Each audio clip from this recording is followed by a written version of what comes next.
배경은 국민의힘 모습인데 집안 싸움이 예고된 건가? 물음표가 찍혀 있습니다. 집안 싸움이라면은 내부의 갈등을 얘기하는 것 같은데요. 일단 이게 강서구청장 선거하고 관련돼 있어요. 오늘 국민의힘에서 나온 설명도 있었거든요. 내용 좀 확인해 보겠습니다.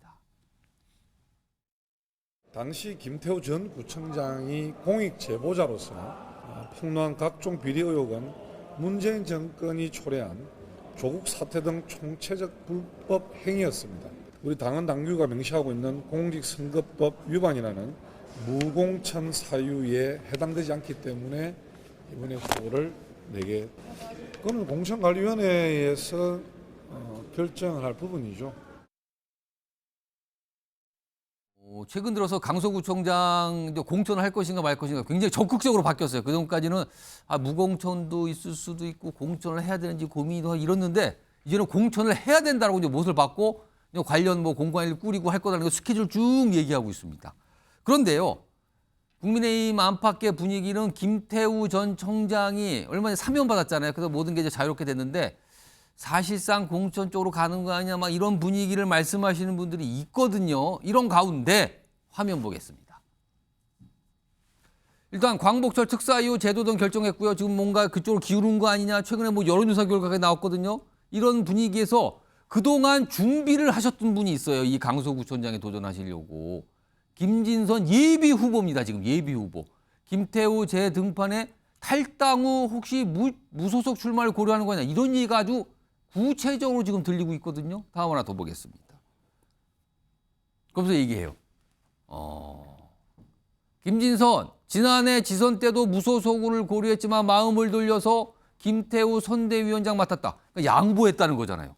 근데 재차 같은 상황이 벌어질 꼴이다. 당에 대한 부실이 깔려 있다. 그러니까 탈당 그리고 무소속 출마 가능성이 있는 거 아니야. 이런 얘기가 나오고 있습니다. 신경민 전 의원님. 이게 물론 경쟁 정당, 소속은 다른 경쟁 정당 사장인데 이러다가 이 강서구청장 후보자를 놓고 집안 싸움, 자칫 무소속 출마까지 해서 막 삼자구도 이렇게 될 가능성이 있다고 보십니까 지금? 가능성은 충분히 있죠. 근데 현재 대통령이 당선되고 나서 얼마 되지 않아서 지금 이루어지는 선거잖아요. 예. 그리고 이 선거는 대통령 입장에서 봤을 때는 사실 사면복권을 해주면서 공천을 하라고 사실 눈짓하고 거의 지시했다고 보는 시각이 있죠.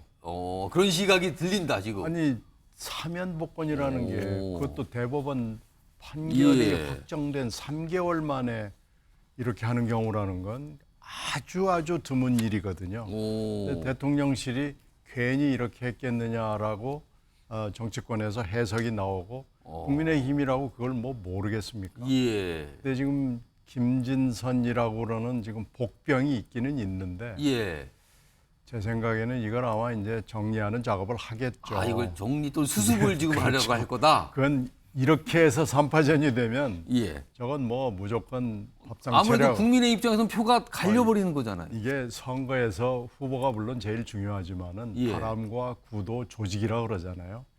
구도가 이게 굉장히 국힘당 입장에서는 최악으로 가는 겁니다. 구도의 문제니까 출마하는 후보 숫자 이렇게 말씀하시는 거잖아요. 지금. 그런데 이제 바람은 모르죠. 그건 이제 그때 또 가봐야 되겠지만요. 바람은 또 바람대로 있는 거고 조직은 또 조직대로 있는 건데 김태우, 김진선 이 두 조직이 여기서 구도에서 붙는다 그러면은 이건 필패입니다. 그러니까 반드시 아마 당이 총력을 기울여서 그리고 윤 대통령을 가리키면서 이건 대통령 뜻이 하면서 아마 탱크라도 몰고 와서 정리하겠죠. 잠시만요. 이거는 윤기찬 변호사께 좀 당직을 맡고 계시니까 분위기를 좀 아실 것 같은데 지금 신경민 전 의원 이거 정리할 거다. 그래서 무소속 출마도 못 나오게 할 거다. 이렇게 전망을 하셨어요. 이거 어떻게 보십니까? 글쎄요.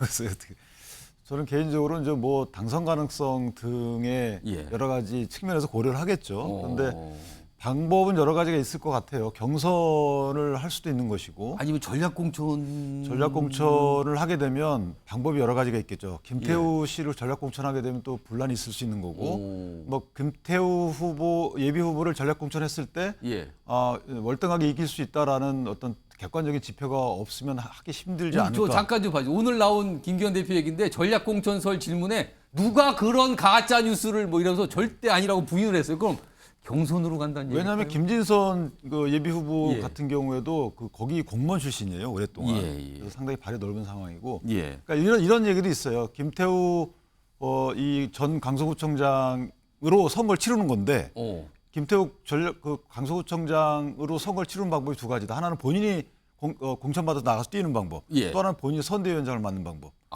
그래서 본인이 선대위원장을 맡아서 강서구청장에서 김태우 효과를 톡톡히 보고 그 다음에 국회의원 출마해서 두 번째 김태우 효과를 보는 것도 그럼 강서구청장은 다른 분이 후보로 출마하시고 후보가 된다 하더라도 그런 이제 이점이 있다는 거죠. 그래서 아마 상당히 공관위에서 고민을 많이 하지 않을까 싶고 그 고민의 바탕이 되는 객관적 지표를 찾아내지 않을까 이렇게 생각이 됩니다. 그러니까 유기찬 변호사께서 여러 가지 말씀하시는데 어렵게 말씀을 하셨는데 아무튼 잘 봐야 됩니다라는 말씀이에요. 그리고 일단 뭐 전략공천은 없다라고 지금 김기현 대표가 저렇게 강하게 얘기했고요. 그런 가운데요. 이 강서구청장 결과가 이게 총선 직전에 열린 것같아서 막 주목을 받고 있거든요. 그래서 약간 총선 전초전처럼 비춰지는데 이 의미를 좀 짚으신 분이 있어요. 들어보겠습니다.